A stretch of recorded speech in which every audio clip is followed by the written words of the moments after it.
In 1845, two cutting-edge ships, HMS Erebus and HMS Terror, set sail from England on a bold mission to chart the Northwest Passage. Led by Sir John Franklin, the 129 men aboard vanished into the Arctic wilderness, leaving behind one of history's most chilling maritime mysteries. What followed was a harrowing tale of survival, desperation, and the death in the heart of the frozen North. The fate of the Franklin expedition remains a haunting reminder of the dangers lurking in the pursuit of the unknown.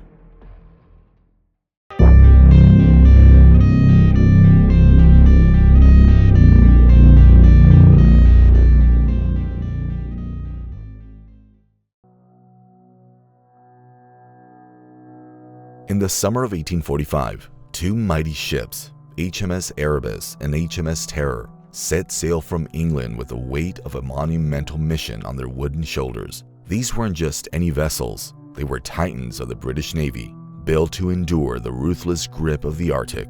HMS Erebus measured 105 feet, while HMS Terror stretched 102 feet. Both ships had sailed through brutal conditions before, but this journey was different. They had been re-engineered for one purpose: to conquer the elusive Northwest Passage. And at the helm of this daring expedition was Sir John Franklin, a man with a distinguished naval career, but not the first, second, or even third choice for this mission. In fact, he was the fifth. When others turned down the task, Franklin accepted, driven by the same ambitious spirit that had fueled countless explorers before him. The scale of preparation for this voyage was staggering. The British Admiralty spared no expense. Both ships were heavily modified, outfitted like floating fortresses to brave the unforgiving Arctic ice.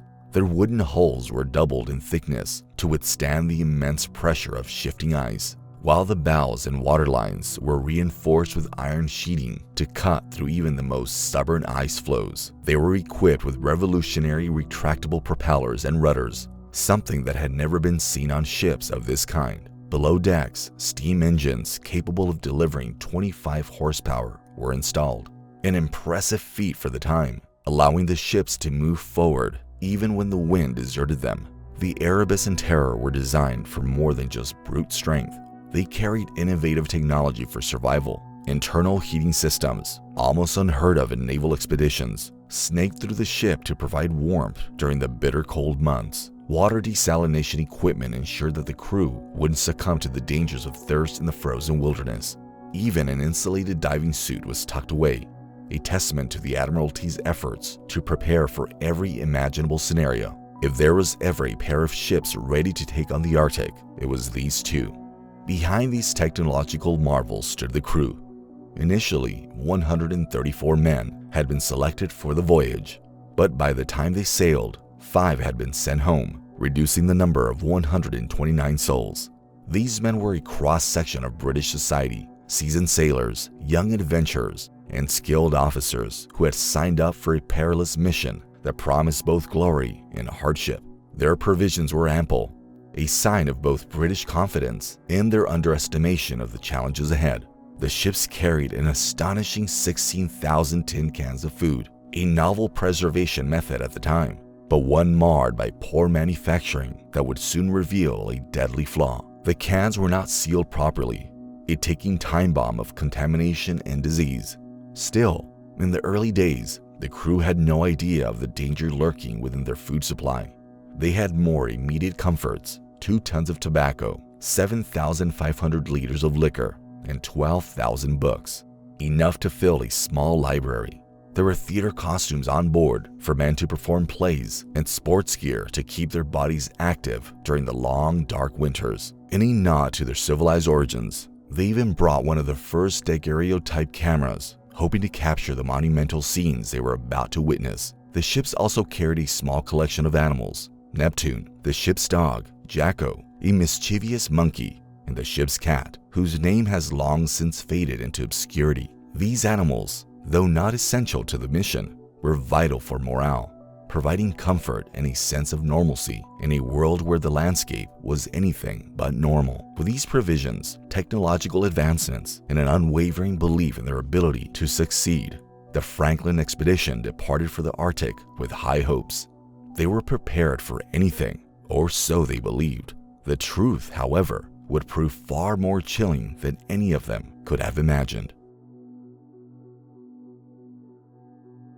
The Franklin expedition began with a sense of optimism, departing from Greenhithe, England, on May 19, 1845, with calm seas ahead and one of the most technologically advanced ships ever built.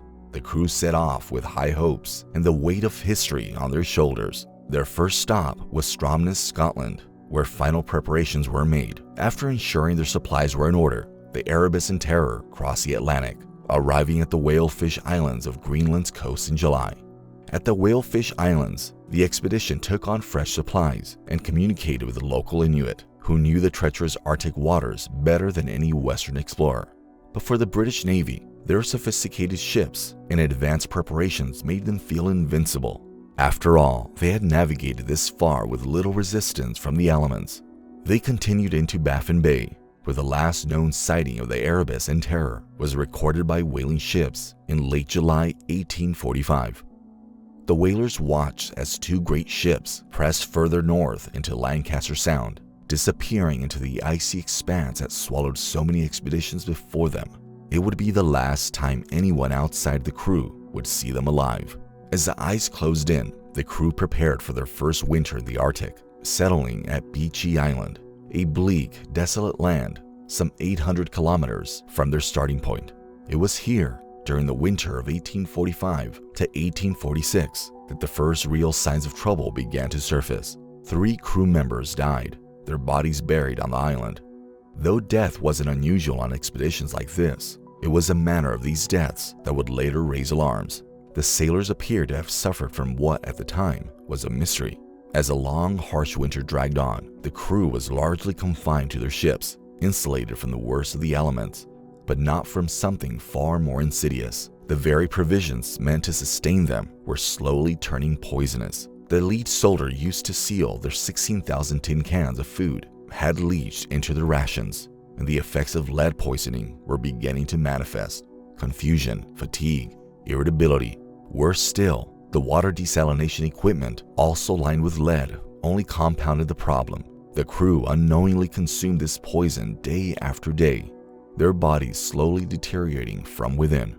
The men also faced another silent enemy, zinc deficiency, a consequence of their largely preserved diet. Fresh food was scarce, and without enough zinc, their immune systems weakened, making them susceptible to disease. Tuberculosis, which had already claimed the 5 men sent home, was now spreading quietly through the confined quarters of the ships. The very equipment designed to save them was instead slowly condemning them to a fate that none had anticipated. As winter wore on, the isolation and illness began to take their toll. The men still had no idea of the horrors awaiting them in the frozen expanse ahead, but the seeds of their doom were already taking root. Little did they know the true extent of their suffering had only just begun.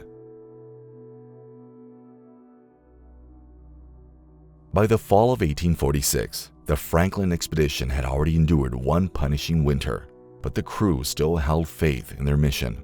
They had pressed on after leaving Beechey Island, navigating the labyrinth of ice-filled channels toward King William Island. This was a critical decision, a fateful choice to take the western route, hoping it would finally lead them through the elusive Northwest Passage. It was a gamble in uncharted waters, and for a time, it seemed like they might succeed. But the Arctic had other plans. As they pushed further, dense ice floes tightened their grip around the Erebus and Terror, slowly bringing the expedition to a standstill. On September 12, 1846, the ships became hopelessly trapped. The ice was no longer something they could sail through or escape. It formed a frozen vice around them, so thick and impenetrable that even their reinforced hulls were powerless. The crew could only watch as their path forward and their escape route vanished under the sheets of white. Winter was approaching again, and this time there would be no retreat. The frozen ships became their prison, immobilized in the sea ice that stretched for miles in every direction. The Terror, under the relentless pressure of the ice, began listing severely to one side, its structure buckling under the Arctic's unforgiving grip. The crew was forced to consolidate onto the Erebus, their last functioning stronghold. But even on this ship, there was no salvation. only temporary refuge, as the temperature plunged and the darkness stretched longer with each passing day. Then, in June of 1847, disaster struck at the highest level. Sir John Franklin, the commander of the expedition, died on June 11th. His death, shrouded in mystery, left the crew leaderless in their most desperate hour. Some believe Franklin may have succumbed to the effects of lead poisoning, which had already started to ravage the crew. Others suspect it was the brutal Arctic conditions, or even a combination of illness and malnutrition. Whatever the cause, his passing sent shockwaves through the already demoralized men. The expedition had lost its figurehead, and within him, the hope of rescue or resolution began to fade. With Franklin gone, food supplies tainted, and the ships locked in place by the unforgiving ice, the crew faced a grim reality. They were stranded, starving, and slowly being poisoned from within. Yet, in their minds, there was still hope. Some believed rescue might come. Others clung to the belief that spring would release the ice and allow them to continue their mission. But in truth, the second winter was not the worst they would endure. The worst was yet to come. By the spring of 1848, after nearly 3 years trapped in the unyielding Arctic ice, the crew of the Franklin expedition made the decision that would seal their fate. On April 25th, the remaining 105 survivors, a fraction of the original 129 men, abandoned the Erebus and Terror. The ships that once promised them protection and success were now frozen tombs. Hope for rescue had all but vanished, and their only chance at survival lay in a desperate and dangerous trek across the ice. The plan was to walk to the Canadian mainland, 240 kilometers away, aiming for Back's Fish River. It was a nearly impossible journey, even for men in peak condition. But these sailors were far from that. Starved, poisoned by lead, and ravaged by illness, they faced a brutal Arctic landscape with little more than grim determination. Casualties mounted rapidly. By this point, 24 officers and crew had already perished, including Sir John Franklin himself. Their bodies, long buried in ice and snow, were only the beginning. As the survivors pushed forward, dragging with them 3,600 kilograms of supplies, including boats mounted on sledges, the harsh reality of their situation became clearer. The terrain was unforgiving. Rough, jagged ice fields and freezing temperatures made each step a brutal test of endurance. The weight of their supplies slowed them to a crawl, but without them, their chances of survival were even slimmer. It was a cruel paradox. Carry too much and die from exhaustion. Carry too little and die from exposure and starvation. The journey was doomed from the start. As they staggered further into the Arctic wilderness, groups began to splinter off, taking different routes in hopes of finding a faster way to salvation. But none found it. While on the coast of King William Island, over 20 bodies would later be discovered, some lying out in the open, others half buried in the snow, evidence of the sheer desperation that had overtaken them. A few men, realizing the futility of the trek, turned back toward the ships, clinging to the faint hope that they might survive the winter on board. But those who returned found no salvation there, only the same frozen fate awaiting them. It was during this tragic march, as food supplies ran low and death stalked their every step, that the most disturbing evidence of their desperation emerged. Later search parties would confirm the unthinkable. Some of the crew had resorted to cannibalism. It was a grim and horrifying act of survival, one that spoke to just how dire their situation had become. As the months wore on, more and more of the men succumbed to the elements. Yet, despite the overwhelming odds, there were hints that some of the crew survived longer than anyone thought possible. Inuit accounts from as late as 1851 describe sightings of a small group of gaunt, emaciated men wandering the ice, still clinging to life even as their bodies withered away. Whether these final survivors made it much further is unknown, but it seems that they too eventually disappeared into the endless white wilderness, leaving behind only traces of their final, desperate days. If you enjoyed this video, please subscribe to the channel to see more videos like this.